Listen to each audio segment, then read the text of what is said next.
Hello everyone, ਤੁਹਾਡੇ ਸਾਰਿਆਂ ਦਾ ਫਿਰ ਤੋਂ ਸਵਾਗਤ ਹੈ ਇਸ ਚੈਨਲ ਤੇ ਅੱਜ ਆਪਾਂ ਡਿਸਕਸ ਕਰਨਾ ਹੈ ਟੌਪਿਕ ਆਪਣਾ ਆਈਸੋਮੈਰਿਜ਼ਮ ਇਨ ਦਾ ਕੋਆਰਡੀਨੇਸ਼ਨ ਕੰਪਾਊਂਡਸ। ਇਹ ਟੌਪਿਕ ਥੋੜਾ ਲੈਂਥੀ ਹੈਗਾ, ਤੈਨੂੰ ਆਪਾਂ ਦੋ ਸ਼ਿਫਟਾਂ ਦੇ ਵਿੱਚ ਕਵਰ ਕਰਾਂਗੇ। ਆਈਸੋਮੈਰਿਜ਼ਮ ਇਨ ਕੋਆਰਡੀਨੇਸ਼ਨ ਕੰਪਾਊਂਡਸ, ਤਾਂ what is the meaning of isomerism? Isomerism ਦਾ ਮਤਲਬ ਕੀ ਹੈਗਾ? ਇਹਦੇ ਵਿੱਚ ਆਪਾਂ ਕਰਾਂਗੇ ਦੋ ਜਾਂ ਦੋ ਤੋਂ ਵੱਧ ਕੰਪਾਊਂਡ ਜਿਹੜੇ ਹੈਗੇ ਆ ਉਹਨਾਂ ਦਾ ਫਾਰਮੂਲਾ ਕੀ ਹੋਏਗਾ, ਸੇਮ ਹੋਏਗਾ। ਮੋਲੀਕੂਲਰ ਫਾਰਮੂਲਾ ਜਾਂ ਆਪਾਂ ਕਹਿ ਦਈਏ ਕੈਮੀਕਲ ਫਾਰਮੂਲਾ ਕੀ ਹੋਏਗਾ, ਸੇਮ ਹੋਏਗਾ। ਪਰ ਫਰਕ ਕਿੱਥੇ ਆਏਗਾ? ਡਿਫਰੈਂਸ ਉਹਨਾਂ ਦੀ ਕੀ ਹੈਗੀ, ਅਰੇਂਜਮੈਂਟ ਆਫ ਦਾ ਐਟਮ ਕੀ ਹੋਏਗਾ। ਆਈਸੋਮਰਸ, ਵਟ ਇਜ਼ ਦਾ ਆਈਸੋਮਰਸ? ਆਈਸੋਮਰਸ ਕੀ ਹੈਗੇ ਆ, ਦੋ ਜਾਂ ਦੋ ਤੋਂ ਵੱਧ ਕੰਪਾਊਂਡਸ ਜਿਹੜੇ ਆ ਉਹਨਾਂ ਦਾ ਸੇਮ ਕੀ ਹੋਏਗਾ, ਸੇਮ ਮੋਲੀਕੂਲਰ ਫਾਰਮੂਲਾ ਔਰ ਕੈਮੀਕਲ ਫਾਰਮੂਲਾ। ਫਾਰਮੂਲਾ ਉਹਨਾਂ ਦਾ ਕੀ ਹੋਏਗਾ, ਸੇਮ ਹੋਏਗਾ, but difference कितने होगा, differ in the arrangement of atom, differ in the arrangement of atom। this is the की हो गया बच्चों, ये this is the isomers। ਉਹ compounds जिन्ना दा की formula same होएगा but arrangement of atom की होएगा differ, that is the isomer। ते इस phenomena ਨੂੰ ਕੀ ਕਹਿ ਦਾਂਗੇ ਆਪਾਂ, isomerism।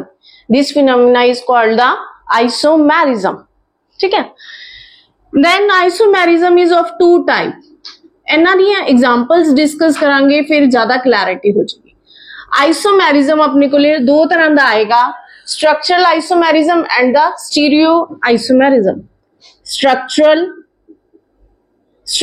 isomerism, another is the दूसरा केड़ा हैगा stereo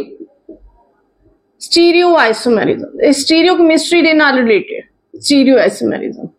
ठीक है, बट इज द स्ट्रक्चर, ये नेम ही इंडिकेट कर रहे हैं कि उन्होंने फॉर्मूला की होएगा, सेम होएगा, but difference in the structure of the coordination compounds.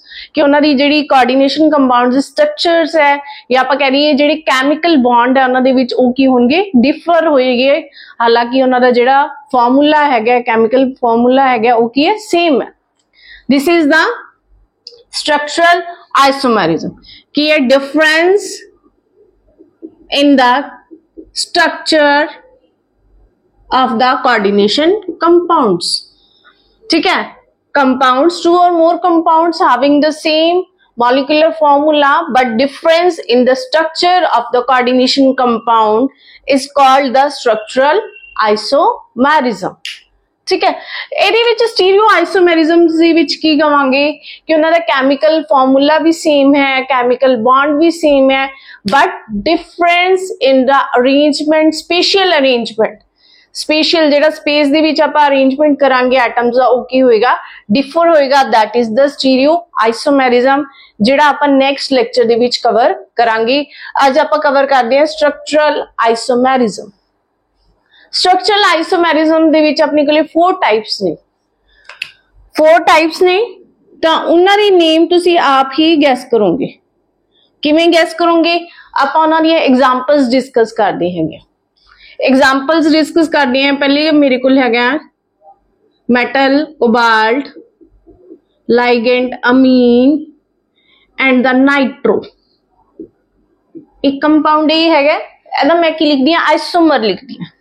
की करांगे ਇਹਦੇ ਵਿੱਚ ਮੈਟਲ, ਕੋਬਾल्ट, ਅਮੀਨ, ਇਹਦਾ ਨੰਬਰ ਵੀ ਕੀ ਹੈਗਾ, ਸੇਮ ਹੈ। लेकिन ਇੱਥੇ मैं नाइट्रो लिखिया है, लेकिन ਇੱਥੇ मैं ਕੀ ਲਿਖਤਾ, ONO। ਇਹ ਵੀ ਇਹ ਨਾਈਟ੍ਰੇਟੋ N है, ਇਹ ਕੀ ਹੈਗਾ, ਨਾਈਟ੍ਰੇਟੋ O। ਇਹ ਆਪਾਂ ਡਿਸਕਸ ਕੀਤਾ ਸੀਗਾ। What is it? नाइट्रो ਕੀ ਹੈਗਾ ਆਪਣਾ, ਇੱਥੇ ਐम्बिडेंट ਲਾਈਗੈਂਡ ਹੈ। ਕਿਹੜਾ ਲਾਈਗੈਂਡ ਹੈ? ਐम्बिडेंट ਲਾਈਗੈंड। की मतलब है ना, एम्बिडेंट लाइगेंड किहड़े हुंदे आ, मोनोडेंटेड लाइगेंड। उन्हां दे विच एट ए टाइम एक डोनर एटम ही की करेगा, मैटल दे नाल कोऑर्डिनेट बॉन्ड बनाएगा।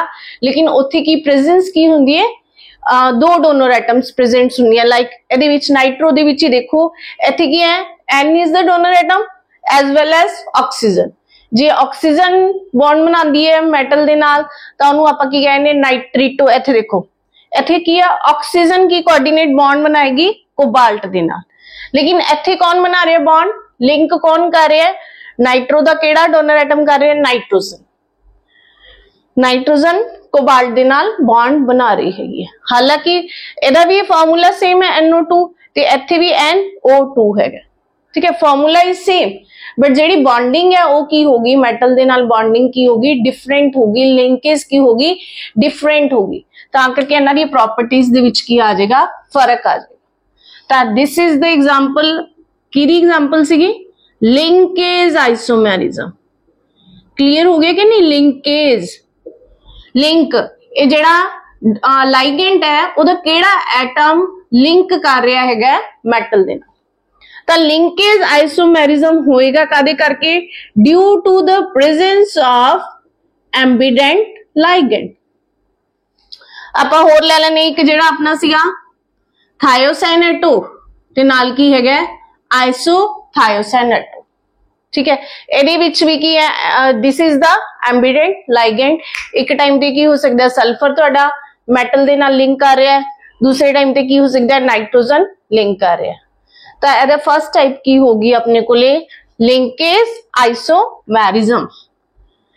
ਨੈਕਸਟ ਵੀ ਆਪਾਂ ਐਗਜ਼ਾਮਪਲ ਦੇ ਥਰੂ ਹੀ ਕਰਦੇ ਹੈਗੇ ਆ, ਕੀ ਆਪਣੇ ਕੋਲੇ, ਮੇਰੇ ਕੋਲੇ ਕਟਾਇਨਿਕ ਤੇ ਅਨਾਇਨਿਕ ਆਇਡੈਂਟੀਟੀਜ਼ ਹੈਗੀ, कटायनिक ते अनायनिक आइडेंटिटीज, इन्हां दी आपां नॉमनक्लेचर डिस्कस कर चुके हैं। आपां इत्थे देखो कोबाल्ट, सियानो, साइनाइड की है 6 है। इस केस दे विच देखो ये अपने कोले की है, कंपलैक्स हैगा जिहदे विच की है कटायन ते अनायनिक पोर्शन प्रेजेंट है। इहदा मैं आइसोमर लिखनी है। देखो आइसोमर्स दे विच मैं की करांगी, ਇੱਥੇ ਜਿਹੜਾ ਅਮੋਨੀਆ ਹੈ ਲਾਈਗੈਂਟ ਹੈ ਕਿਹਦੇ ਨਾਲ ਕੋਆਰਡੀਨੇਟ ਕਰ ਰਿਹਾ ਹੈ, ਮੈਟਲ ਕ੍ਰੋਮੀਅਮ ਦੇ ਨਾਲ, ਬਟ ਨਾਲ ਦੀ ਨਾਲ ਇੱਥੇ ਦੇਖੋ ਕਿਹਦੇ ਨਾਲ ਕੋਆਰਡੀਨੇਟ ਕਰ ਰਿਹਾ, ਕ੍ਰੋਮੀਅਮ ਦੇ ਨਾਲ ਹੀ ਕਰ ਰਿਹਾ, ਨਹੀਂ, ਕੋਬਾਲਟ ਦੇ ਨਾਲ ਕੋਆਰਡੀਨੇਟ ਕਰ ਰਿਹਾ। ਇਸ ਕੇਸ ਦੇ ਵਿੱਚ ਸਾਇਨਾਈਡ ਕਿਹਦੇ ਨਾਲ ਕੋਆਰਡੀਨੇਟ ਕਰ ਰਿਹਾ ਸੀਗਾ, ਕੋਬਾਲਟ ਦੇ ਨਾਲ, ਇੱਥੇ ਕਿਹਦੇ ਨਾਲ ਕੋਆਰਡੀਨੇਟ ਕਰੇਗਾ, ਕ੍ਰੋਮੀਅਮ ਦੇ ਨਾਲ। ਦੇਖੋ ਫਾਰਮੂਲਾ ਦੋਨਾਂ ਦਾ ਸੇਮ ਹੈ, ਦੇਖੋ ਦੋਨਾਂ ਦੇ ਵਿੱਚ ਕ੍ਰੋਮੀਅਮ, ਇੱਥੇ ਵੀ ਕ੍ਰੋਮੀਅਮ ਪ੍ਰੈਜ਼ੈਂਟ ਹੈ, ਇੱਥੇ ਵੀ ਕ੍ਰੋਮੀਅਮ ਪ੍ਰੈਜ਼ੈਂਟ ਹੈ, ਇੱਥੇ ਕੋਬਾਲਟ, ਇੱਥੇ ਕੋਬਾਲਟ। ਅਮੀਨਸ ਕਿੰਨੇ 6, ਇੱਥੇ ਵੀ ਅਮੀਨ 6 ਹੈ, ਸਾਇਨਾਈਡ ਕਿੰਨੇ 6, ਸਾਇਨਾਈਡ 6। ਫਰਕ ਕੀ ਆ ਗਿਆ ਨਾ, but these both are the isomers, isomers ਹੈਗੇ ਇਹ। ਤਾਂ ਕੀ ਹੋਇਆ ਕੀ ਹੈ, interchange of the ligand, ligands ਦਾ ਕੀ ਹੋਇਆ, इंटरचेंज। ਕਿਵੇਂ, ਇੱਥੇ ਜਿਹੜਾ ਅਮਾਈਨ ਸੀ ਕਿਹਦੇ ਨਾਲ, ਕਿਹੜੀ ਮੈਟਲ ਦੇ ਨਾਲ ਕੋਆਰਡੀਨੇਟ ਕਰ ਰਿਹਾ, ਕ੍ਰੋਮੀਅਮ ਦੇ ਨਾਲ, ਲੇਕਿਨ ਇੱਥੇ ਜਿਹੜਾ ਅਮਾਈਨ ਹੈ ਕਿਹਦੇ ਨਾਲ ਕਰ ਰਿਹਾ, ਕੋਬਾਲਟ ਦੇ ਨਾਲ। ਇੱਥੇ ਸਾਇਨਾਈਡ ਕਿਹਦੇ ਨਾਲ ਕੋਆਰਡੀਨੇਟ ਕਰ ਰਿਹਾ ਸੀ, ਕੋਬਾਲਟ ਦੇ ਨਾਲ, ਲੇਕਿਨ ਇੱਥੇ ਸਾਇਨਾਈਡ ਕੀ ਕਰ ਰਿਹਾ ਹੈ, ਕ੍ਰੋਮੀਅਮ ਦੇ ਨਾਲ ਕੋਆਰਡੀਨੇਟ ਕਰ ਰਿਹਾ ਹੈ। ਤੇ ਇਹ ਆਪਣੀ ਕਿਹੜੀ ਐਂਟੀਟੀ ਹੈਗੀ ਹੈ, ਕਟਾਇਨਿਕ ਹੁੰਦੀ ਹੈ, ਤੇ ਇਹ ਵਾਲੀ ਕੀ ਹੈ, ਅਨਾਇਨਿਕ। ਤਾਂ interchange of the ligands between the cationic and the anionic entities, ligand दा की हो रहा थे, इंटरचेंज हो रहा है। तो इस आइसोमर्स का नाम की होएगा तुहाडा, कोऑर्डिनेशन आइसोमेरिज्म, कोऑर्डिनेशन आइसोमेरिज्म। ये की होगी, स्ट्रक्चरल आइसोमेरिज्म दी दूजी टाइप होगी। फर्स्ट टाइप आप डिस्कस की है लिंकेज आइसोमेरिज्म, वो कादे करके अराइज होंदी है, due to the presence of the ambident ligand. ते second is the coordination isomerism, ये किदे विचकार होएगी, जिन्हां दे विच आपने की है कटायनिक ते अनायनिक कंपलैक्स जेडे प्रेजेंट है कोऑर्डिनेशन कंपाउंड्स दे विच, ठीक है।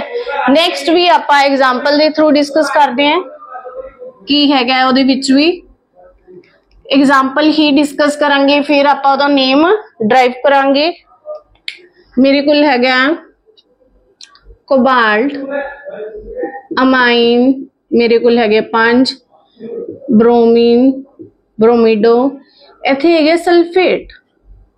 ये आपां वर्नर कोऑर्डिनेशन थ्योरी दे विच भी डिस्कस कीता सीगा कि अगर इनू सॉल्वेंट दे विच पाइए तां इहदे विच की किवें डिसोशिएट होएगा, की आयंस बनाएगा, ये 2 आयंस बनाएगा। किहड़े किहड़े आयंस बनाएगा, ये 2 ions, one is the SO4 2 negative, other is the cobalt, amine 5 NH3 5 Br this is ਇਹ ਬਣ ਗਈ। ਇਹਦਾ ਹੁਣ ਮੈਂ ਇੱਕ ਆइसोमर ਲਿਖਦੀ ਹਾਂ, ਦੇਖੋ ਕੀ ਹੋਏਗਾ, ਕੋਬਾल्ट amine 5 this is the counter ion ਜਿਹੜਾ ligand ਬਾਹਰ sorry this is the counter ion ਤੇ ਸਾਰੇ ਕੀ ਹੈਗੇ ligand।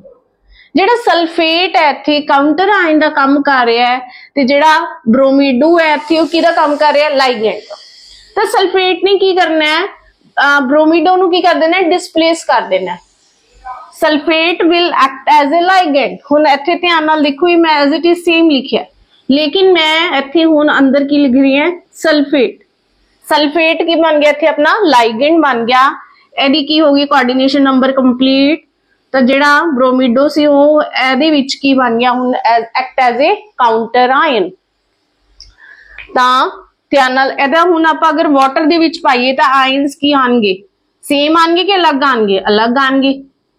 ਕਿਉਂ, ਇਹ ਕੀ ਦੇਗਾ ਆਪਣਾ, Br ਨੈਗੇਟਿਵ ਦੇਗਾ। ਇਹ ਕੀ ਦੇਗਾ ਆਪ ਨੂੰ, Br ਨੈਗੇਟਿਵ ਪਲੱਸ ਇਧਰੋਂ ਕੀ ਬਣ ਜਾਏਗਾ, ਕੋਬਾल्ट NH3 5 सल्फेट कंप्लेक्स से चार्ज की आ जाएगा अपना +1। देखो आयन्स अलग अलग बन रहे हैं ना, इत्थे की बनया सीगा Br नेगेटिव, इत्थे की बनया है सल्फेट बनया। ऐसा क्यों हो रहा है, क्योंकि जेड़ा काउंटर आयन है वो की कर रहा है दूजे कंप्लेक्स दे विच आइसोमर्स दे विच की कर रहा है, लाइगेंड दा काम कर रहा है। काउंटर आयन की कर रहा है, डिस्प्लेस कर रहा है ligand. Counter ion is a potential ligand, ठीक है। तो ਇਹਦੇ ਵਿੱਚ ਕੀ ਆਇਨਸ ਵੀ ਆਪਣੇ ਕੀ ਬਣਨਗੇ, ਫਿਰ ਅਲੱਗ-ਅਲੱਗ ਬਣਨਗੇ। ਤਾਂ ਇਸ ਆਈਸੋਮਰ ਦਾ ਨਾਮ ਕੀ ਹੈ, ਆਇਓਨਾਈਜੇਸ਼ਨ आइसोमेरिज्म।